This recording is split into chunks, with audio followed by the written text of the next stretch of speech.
Taste the Daily. Chengalpattu மாவட்டம் Chromepet GST சாலையில் பழுதாகி நின்ற அரசு பேருந்தால் கடும் போக்குவரத்து பாதிப்பு ஏற்பட்டது. தாம்பரத்தில் இருந்து சென்னை நோக்கி செல்லக்கூடிய ஜிஎஸ்டி சாலையில் மாநகர அரசு பேருந்து பழுதாகி நின்றது. பேருந்தில் பயணம் செய்த பயணிகள் மாற்று பேருந்தில் அனுப்பி வைக்கப்பட்ட நிலையில் பேருந்து அங்கிருந்து அகற்றப்படாததால் போக்குவரத்து பாதிப்பு ஏற்பட்டது.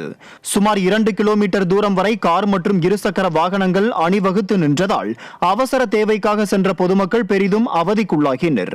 நிர்வாக திறனற்ற ஸ்டாலின் அரசு ஓட்டை உடைசலான தகரடப்பா பேருந்துகளை இயக்குவதால் அடிக்கடி பழுதாகி நடுவழியில் நிற்பதாக பொதுமக்கள் குற்றம் சாட்டியுள்ளனர். ஈரோடு மாவட்டம் கோபிச்செட்டிப்பாளையம் கருங்கரடு புதுக்கரை புதூர் பகுதியில் பெய்த மழையால் 10,000க்கும் மேற்பட்ட நெல் மூட்டைகள் மழையில் நனைந்து சேதமானதால் விவசாயிகள் கவலை அடைந்துள்ளனர். கருங்கரடு புதுக்கரை புதூர் மேவானி உள்ளிட்ட பகுதியில் அறுவடை செய்த நெல் மூட்டைகளை விவசாயிகள் கொள்முதல் நிலையங்களில் கொண்டு சேர்க்கப்பட்டு 1 மாதத்திற்கு மேலாகியும் அந்த மூட்டைகளை அதிகாரிகள் கிடப்பில் போட்டுள்ளதாக குற்றச்சாட்டு எழுந்துள்ளது. நிர்வாக திறனற்ற ஸ்டாலின் அரசு நெல் மூட்டைகளை பாதுகாக்க போதிய அளவு தார்பாய்கள் கூட வழங்காமல் மெத்தனம் காட்டியதால் நெல் மூட்டைகள் மழையில் நனைந்து வீணானதாக விவசாயிகள் வேதனை தெரிவித்தனர்.